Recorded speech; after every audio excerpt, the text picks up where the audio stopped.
Good evening. Welcome to Black Leaders with Voices. My name is Corey, the Iconic One, and today my special guest is Damon Fordham. Thank you, Mr. Damon, for being here today. Glad to be here. I appreciate that. Today, our subject is Black History in South Carolina. Okay, well, my name is Damon Fordham. I'm a professor of history at Virginia College here in Charleston, South Carolina. I'm also born in Spartanburg, grew up here in Mount Pleasant. I'm also the author of 3 books, True Stories of Black South Carolina, Voices of Black South Carolina, which deal with the history of it, and a novel called Mr. Potts and Me, which is based on a lot of the folk tales in this area, based on the stories that my dad told me when I was coming up. Okay. So, can you give us more detail on your background? What made you get into history, and what made you have the hunger about doing it? Okay, well, see, first of all, I was born in Spartanburg and was adopted, raised in Mount Pleasant, and my father, a man by the name of Abraham Fordham in particular, he was a teacher at Lang High School in Mount Pleasant for about 30 years during the segregation days. Okay. And he loved to tell stories, and I loved to listen. And a lot of the stories that he told had a lot to do with history and things. And I later found out that he had read a lot of Carter G. Woodson, who was the founder of Black History Month, when he was in college. Okay. So he would tell me these things, and when I would go to school and hear the teachers talk about things or read about things in the library, I'd see some of the very things that he talked about. So that led me on an interest of learning about and writing these things. Okay, that's wonderful. I got a question I want to ask you. Sure. One of your books I briefly read, Mr. Potts, and it spoke about that. Could you elaborate on that book? Because the reason why I say that is because my children are still young, and sometimes you have to spoon feed children. That's right. Your book is so universal, I could actually take it to my kids, and they even became interested in it. Could you just elaborate a little bit on that? Very good. That's this book right here entitled Mr. Potts and Me, and basically here's the story in a nutshell. When my father, who's, as I mentioned before, my father was Abraham Fordham, and this is him, this was him right here, Abraham Fordham, my dad. And as I said before, when I was a boy, he loved to tell me stories, and I loved to listen. Right. And around that same time, there was this elderly gentleman, Mr. Walter Snipe, who lived around the corner from us. He partially raised my mother when she was a little girl. And he also, back in 1945, he invented a ship caulking device at the Naval Shipyard. Okay. So these two men were the giants of my childhood. Right. So when my dad died shortly afterwards, I figured it would have been a tragedy if his stories were to die with him. Right. So I sat down and wrote a bunch of his stories, and I said, you know what, this is great, but what can I do to make this more interesting to the general public? So I fused my father and Mr. Snipe into this character called Mr. Potts, you see, which is basically a representation of the type of men that we often used to have in the community. These wise old soldiers who taught us a whole lot of things, but who were also filled with humor and love, you see. Right, yes, sir. And I took the fact that as a child I was pretty much of a loner, was a bookworm, was bullied a whole lot, that kind of stuff, and I turned it all into this story about this lonely, bookish, bullied kid who finds this old man who gives him not only his friendship, but teaches him these wonderful stories that help get him through manhood. Right. That's wonderful. Okay. How about when you, evidently you had good giants in your life as role models? Yes, sir. What can we do now? Because like the kids now, as you see, are into technology, and they're on a computer. What can we do to influence them with those good stories and good history that you learned from those giants you had, and kind of implement them to learn those stories now? Very simple. Be there, number one. You have to be there to tell it to them. And what often happens is this. A lot of times when you tell children these type of stories, at first, they will like, oh man, I don't want to hear that stuff. Right. They will do that at first. But 9 times out of 10, what happens is that either when they get older or after you die, they're going to say, I remember that, what was that story that so-and-so told me about such and such and such. Right.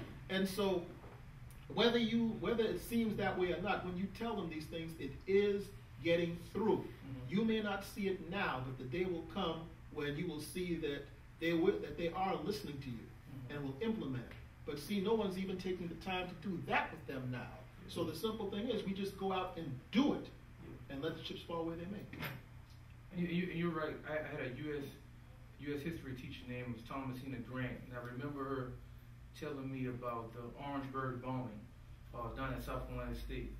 And even though she was my history and economic teacher, I still remember her telling us that story to this day about the Orangeburg massacre down there in Orangeburg, South Carolina State. So you're right about being there and telling those stories, and hopefully down the road they'll remember those stories and remember what you said about it.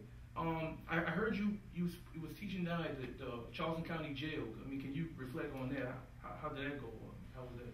Okay, essentially, back in 2007, this Eileen Chepnick, who was a lady who I worked for at the Jewish Community Center back in the 90s, we were involved with a thing called Operation Understanding, where we took black and Jewish kids down to Mississippi, Alabama, and Georgia to see the sites of the civil rights movement and get to know each other's cultures and such. Yeah. So while they went to our churches and we took them to Mississippi and Alabama, I also went to have Passover with them and things of that sort. Mm-hmm. But anyway, years after that, she was the head of the Trident Literacy Association here in Charleston. Okay. And they had trouble getting individuals who were willing to teach GED classes at the Charleston County Jail. Mm-hmm. And I needed a job at the time, and so I went ahead and took the job, and it turned out to be a very fruitful experience because through that, 28 inmates got their GEDs while I was there.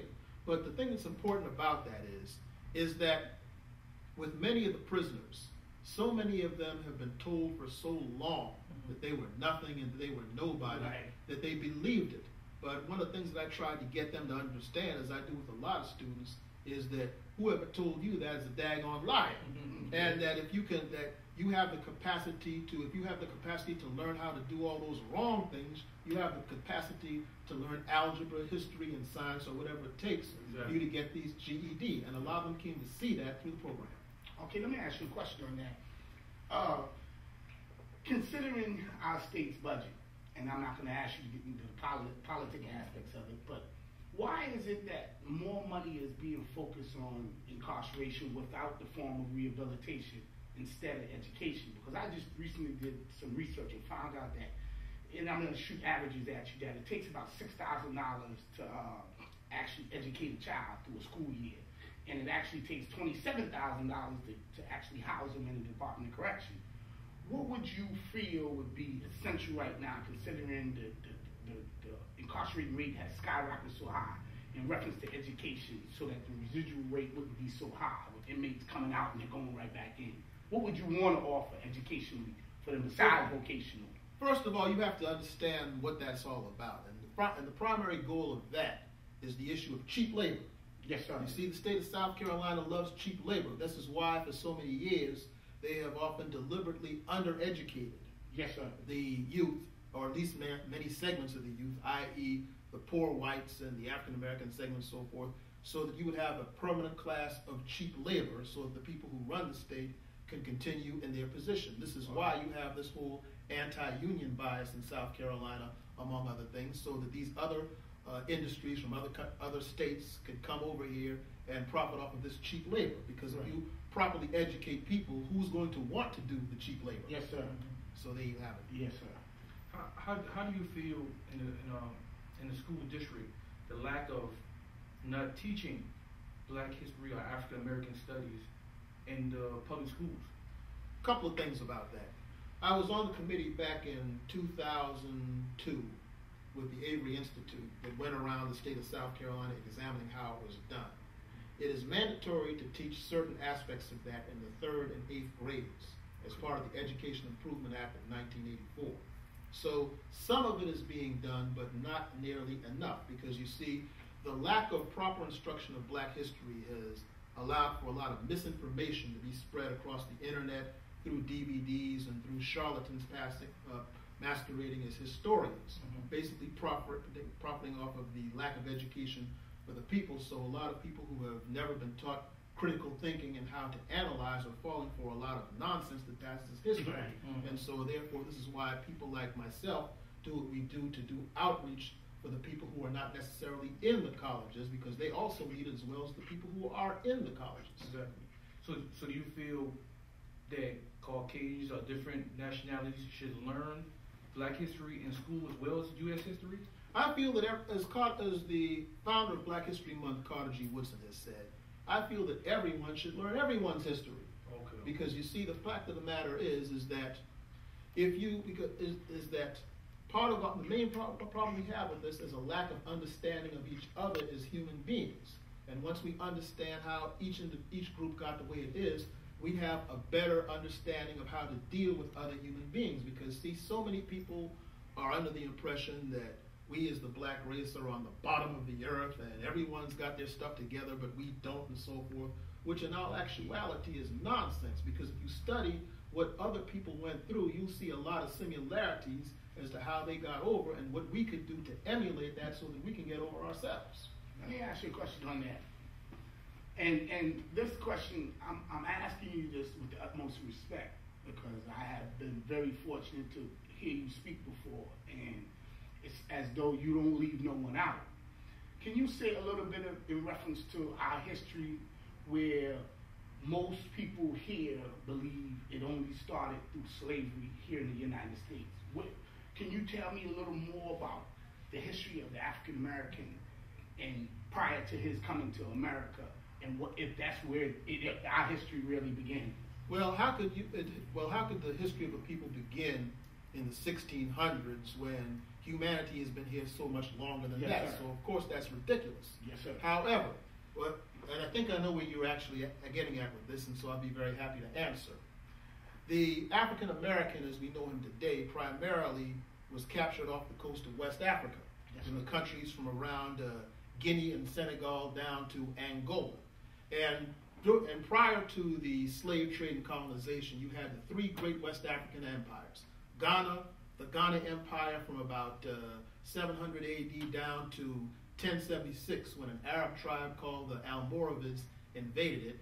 Then from about 1200 to the 1400s, you had the Mali Empire, where you had this whole empire based on salt and gold. And then you had the Songhai, which was the largest and greatest of them. The Songhai Empire had the schools such as Sankore, which is in Timbuktu.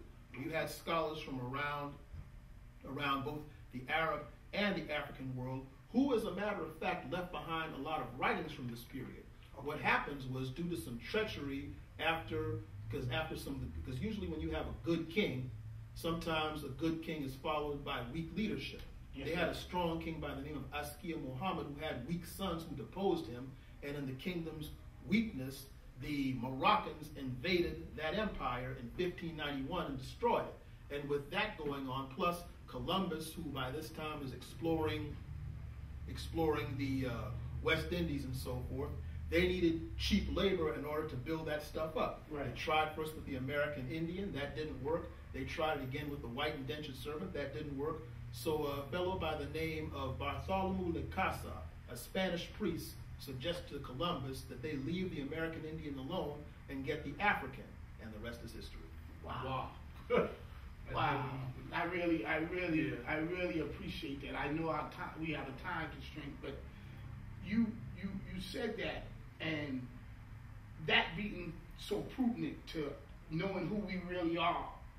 Why isn't that information offered on the curriculum in the high schools and stuff like that? The long story short is because a lot of people can't teach, because as Martin Luther King's father, Reverend King Sr. once said, you cannot lead where you do not go, and you cannot teach what you do not know. Yes, sir. Much of this information is just now recently being discovered by scholars, because a gentleman by the name of Rashid Nzinga, who sells a lot of books locally, he's selling a couple of books, Timbuktu and the Songhai Empire by John O. Hunwick and the Timbuktu Chronicles by Christopher Lee. These are recent translations of the writings of the Africans during the Mali and Songhai empires. These things were not translated in English until recent times. So hardly anybody knew about it to teach it in the first place. Okay. So, Mr. Fordham, in this teaching that you're giving, besides teaching in the school system that you teach and you're at Virginia College? Yes, sir. What do you see your mission from learning all this history that you withhold? Those of us who know this have a duty to share it with the masses, which is why I write books, which is why I do have a YouTube channel with a lot of these things, and which is why I speak around the place. Because you see, the fact of the matter is, when you have a crisis, you do what you can in order to alleviate that crisis. Mm-hmm. Some people can help by serving or cooking for the people or so forth. Others can help by their medical skills and all that, and those of us with the know-how can spread that. This is my form of contributing to doing something to alleviate the suffering that's going on with this right now. Because when people have a full understanding of why they're going through what they are and what actually happened before that, instead of a lot of the quackery that passes as history out there, it tends to just sort of make everything go in place and helps people see their full humanity. Because since there was that cutoff of information, so many people grew up falling for the belief that they were dumb and ignorant and good for nothing involving the body, but good for nothing involving the mind, but everything involving the body, which of course, when you are an enslaved people, you're taught that, and so that you would stay enslaved people, see? But unfortunately, if you never have the light that shows you otherwise, you grow up believing these things. Mm-hmm. So it's important to have these things to sort of counteract that misinformation with the correct information.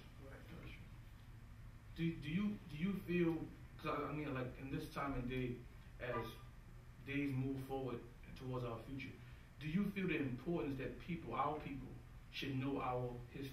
They should understand the culture of Black history. Well, of course they should, for the reasons that I just discussed, but they have to be very careful about that, because you see, since so many people are not taught how to think critically, a lot of people now are falling for anybody that tells them any old kind of mythology. And a lot of people don't know how to go back and find primary sources, which are things that are written at that time to prove what's being taught is correct. For example, if you want to know what happened around the time Martin Luther King was killed, you go to the newspapers from that time that reported it as it happened, or you go on YouTube and see what Walter Cronkite or the newscasters of that day had to say as it happened. Okay? You don't go to somebody who's just pulling stuff out of their head, making up fantastic stories to make you feel good. You go to the source. Yes, and so the things that I told you just now, a lot of these things were originally written in Arabic and translated into English in recent times, and certain professors have instructed me with these things, so I've gone back and looked at these things to see, and to also double check if it matches with other sources to see if it's correct. A lot of people don't do that. Some people just get up on YouTube and make up any old thing that appeals to the emotions. And people say, oh yeah, that's exactly what happened. But it doesn't hold up if you study. Okay, let me ask you a question, and I'm back to your books, because hearing y'all two just not speak about that just, it overwhelmed me. The book that you have, the stories of the blacks in South Carolina. Yes. You touched on that a lot in the book. But considering all that has gone on over the years, and I'm talking about back during slavery and the Reconstruction and stuff like that, is South Carolina that prudent when it comes to history? Do you overlook places like Alabama, Georgia, Texas? Because I know I read one place where we was actually free. There was an amendment made that freed us. And it took almost, well, I'm not going to give dates, but it took a little while for the people in Texas to realize that they was free. Juneteenth. That's how we started the day. I didn't want to go into that, but that's how we started Juneteenth, right. The actual emancipation. But the book that you have, True Stories of Black South Carolina, is it really South Carolina? Do we hold that much in reference to history? I know. Yes, for several reasons. Number one, it was, of course, is where 40% of the people were brought in slavery. Mm-hmm. So, of course, that plays a major part, because a lot of people came to the slave port in Charleston and were sent to various places through the South, including an individual by the name of Ajar, who was sent to Georgia and was enslaved by a man named Little, and he had a son named Tony. Tony eventually had a grandson by the name of Earl Little, and Earl Little had a son by the name of Malcolm Little, who we all know today as Malcolm X. So that goes to show you some of the importance of that. That's from Rodnell Collins, who's Malcolm's cousin's book, Seventh Child, that tells that particular story. But getting back to this, though, not only do you have that, plus you have the Gullah community here that held on to more of its Africanisms than any other groups of black people in America, perhaps outside of Louisiana. But what happened here during Reconstruction here is very important. You had two black governors, Richard Gleaves and Alonzo Ranzier, who were doing Reconstruction because during the Reconstruction you had, after slavery, 76 blacks and 43 whites got together to rewrite a democratic constitution, which gave the average man the right to vote, and the great Robert Smalls, the hero of the ship planner who's on the cover of this book, he was the one that suggested the creation of a public school system in South Carolina. And it also made it legal for women to have divorces in case their husbands were beating them and so forth. They tried to turn South Carolina into something that it never had before, or to a degree since, which was a democracy. So during that period, you had black senators, congressmen, and representatives, including Alonzo Ranzier, the lieutenant governor, as well as Richard Cleaves, who was also lieutenant governor. Louisiana had PBS Pinchback, who was actually the governor of Louisiana in 1873. Wow. You can look this up. Now, so this is important because there was a time when Columbia, South Carolina, because of the African Americans in Congress, you also had Professor Richard T. Greener at the University of South Carolina, which was integrated from 1873 to 1877. However, in Pulaski, Tennessee, 6 Confederate veterans formed what we now know today as the Ku Klux Klan. And you also had, in South Carolina, the Red Shirts and similar organizations of whites that just weren't going to go for all of that. Right. So they basically had a revolution in Hamburg, South Carolina in 1876, and which, to make a very long story short, led to the eventual end of Reconstruction. Then a man named Benjamin Tillman took power in South Carolina and rewrote the Constitution to deny us our rights. But 6 black men and 2 whites got together and were against that, but unfortunately they were outvoted. So South Carolina was a Jim Crow state from 1895 till the 1960s. Wow. Man. Damien, I have a question that I really feel is pertinent. I noticed that a lot of people who speak about revitalization and reconstruction and things like that speak, but they have a tendency of speaking down. They use words that, you're speaking to a class of people whose education level is low, whose self-esteem is low. And then you come in and you say these words and use these analogies that are, even for a learned man, hard to define. I feel very comfortable when I speak to you because you give me information that I can use and that I understand, so I leave with something. What do you think about people who kind of, in a sense, talk down to people with their considered learned knowledge? There was an Egyptian wise man named Ptahhotep who said it best. He said, "Be not proud and arrogant with your knowledge, for wisdom can be found at women at the millstones." Yes, sir. In other words, you can learn from anybody. Yes, sir. Anybody can learn from you. And what often happens is that people mistake intelligence and articulation for wisdom. They are not one and the same. Yes, sir. Because a wise man and a wise woman understands that you don't speak Chinese to a Russian. Right. You speak to a Russian with the Russian language. In other words, you speak to individuals in the way that they can understand. You have these arrogant individuals who thinks that they somehow that their intelligence somehow makes them a superior human being. But the plain truth of the matter is that just because the truth is that no matter how educated you are, just because a person is less educated than you, that doesn't mean they are less human than you. Right. And people tend to forget that in dealing with each other. Because after all, even if you are educated, as I mentioned in Spartanburg last weekend at Majority Baptist Church when I spoke up there, a baby does not come out of the womb talking about anti-disestablishmentarianism. Right. All right? Right. The baby comes out of the womb talking goo goo gaga. All right? And somebody along the way had to teach them about anti-disestablishmentarianism or how to speak on things like that. Yes, sir. As Bob Marley put it, don't you know that the biggest man you ever saw was once a baby? All right? So you have to be cognizant of the fact that when you become arrogant and you start saying, well, I got mine, so you get yours. No. The truth of the matter is this. Somebody helped me get mine. So you tell another person that therefore I'm going to help you get yours so you can help others get theirs. And there you have it. Okay, and that leads me to my next question. Wow, that's wonderful. Is that really why you pay so much attention to the youth? Yes, because this type of thing is so important. You know, the youth, because the pure truth of the matter is this. We have to let the young people know that there were people who were this wise. or otherwise people that wise will not exist again. Yes, sir. And what would happen to our civilization? See? Yeah. So we have to do whatever we can to stop our civilization from going out like the great empires of history. Greece rose, Greece fell. Right, Egypt right. rose, Egypt fell. Rome rose, Rome fell, and all that. I mean, that's part of the natural order of things. But you have to delay that as much as possible by making sure that the intelligence keeps going on. Right. And you can't do that if you talk to people in a way that they can't understand, because then you're not teaching, you're showing off. Right. Well, you know, and I understand that.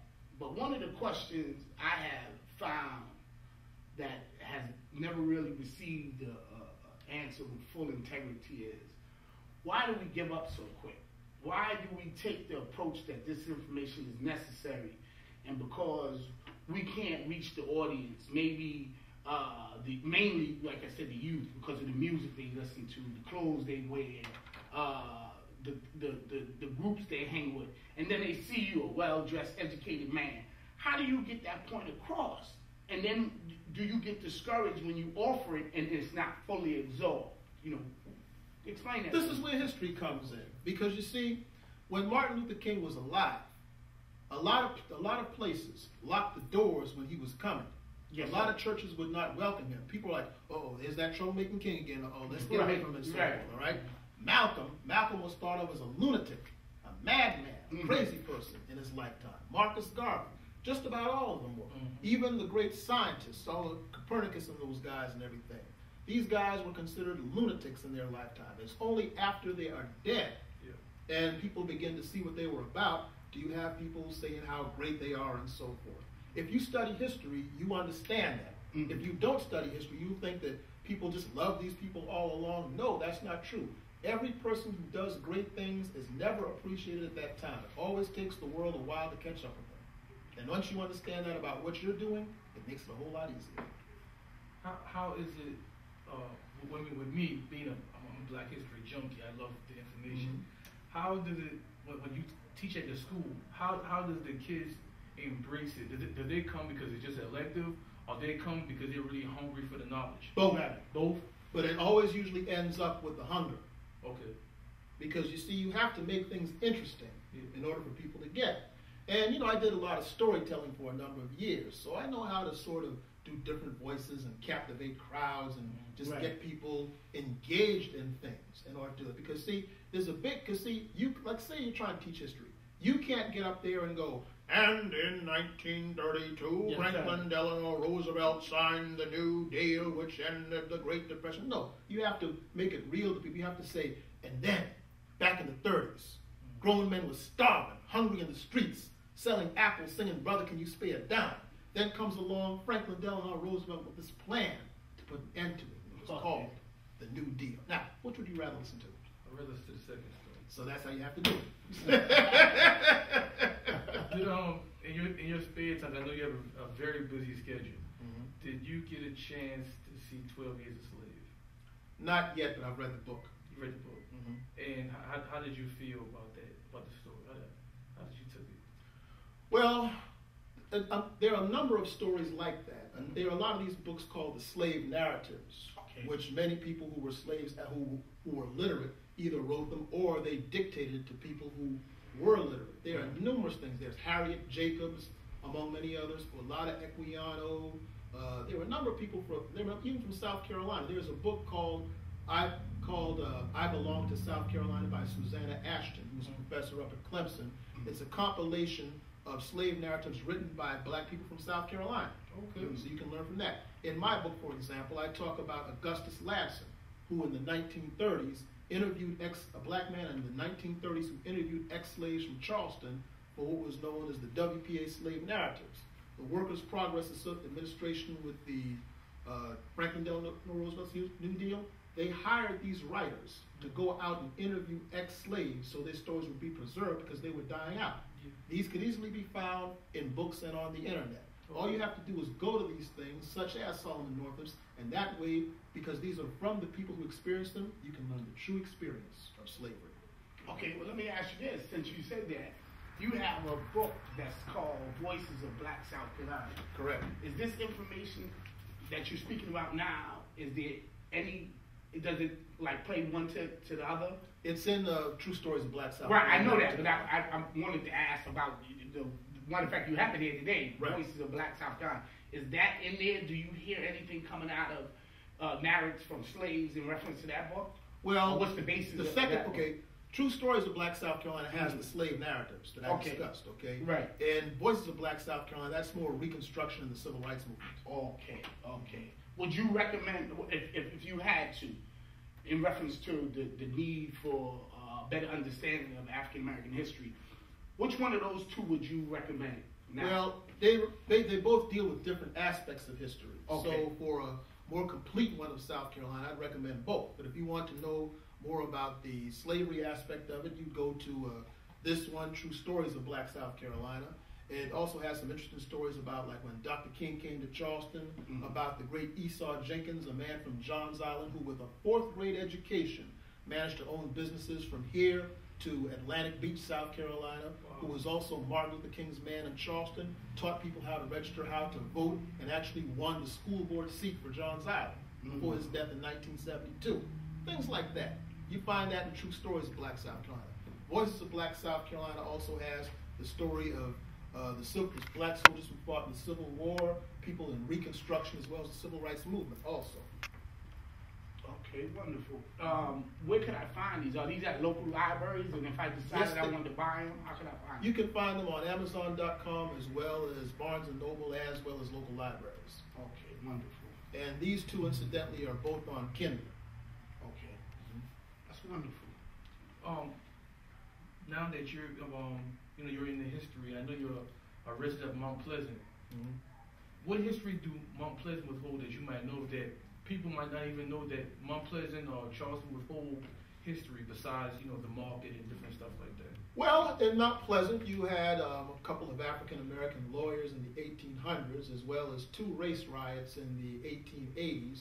You had the Lang School that was established there in 1866, which even had its own newspaper called the Lang Visitor back during the 1890s, which was run by Abby Monroe, who was a white teacher who taught a lot of former slaves, including my ancestors. It tells some interesting stuff about how even some of her students went to sing for the President of the United States, President McKinley, back in 1899. Wow. And it tells of how they had spelling bees and all these type of things to improve the community. You had a black orphanage in Mount Pleasant back in the 1880s that eventually burned down too, as well as numerous businesses such as White's Paradise and Riverside Beach and what is now known as Remless Point, places of recreation that were open to us during the days of segregation, as well as I mentioned Walter Snipe earlier. He had several businesses down in the Old Village area. Okay. So of course you have also the ladies who sold baskets there from the 1930s on, who also contributed a lot to people's understanding of the history, as well as the slavery that went on at Boone Hall and places like that. So you have a wide variety of history here. And the fact that in 1969, the students from Lang School marched all the way to downtown Charleston during the hospital nurses strike. Which, I'm mistaken, you correct me, Ms. Coretta Scott King? Yes, she did. Okay. That was the year after Dr. King died. Yeah. Dr. King came here in 1967, and he spoke at County Hall. Okay. And while he was there at one point, somebody in the balcony had dropped a huge light bulb from the balcony while Dr. King was speaking. And a lot of people were afraid that Dr. King might be assassinated right here in Charleston. So if you do a little close-up on this, you see where Dr. King is speaking and where everybody else is looking around while he's speaking. That's because this is when they dropped the glass ball, and people thought that Dr. King was being shot. But he was so focused on what he was doing that he paid no attention to that and considered to speak.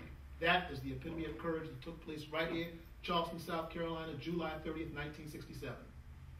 Damien, and I hope I haven't put you on the spot, but I just, for my audience, my Black Media Voices audience, could you honor us, please, with just anything you could do with your harmonica? Because, brother, I've heard you blow that thing, and, oh, man, you just... All right, what happened with that was, as a kid, I saw Stevie Wonder on television, and I was mesmerized. And I fooled around for it for a couple of years, and then when I was in college, I saw a video on MTV with Billy Joel and a Belgian harmonicist named Two Steelman play a song called Leave a Tender Moment Alone. And it was the most beautiful thing I'd heard up to that time, Right. so I got into it. But since you asked me for a solo, in keeping with the theme of this, here goes.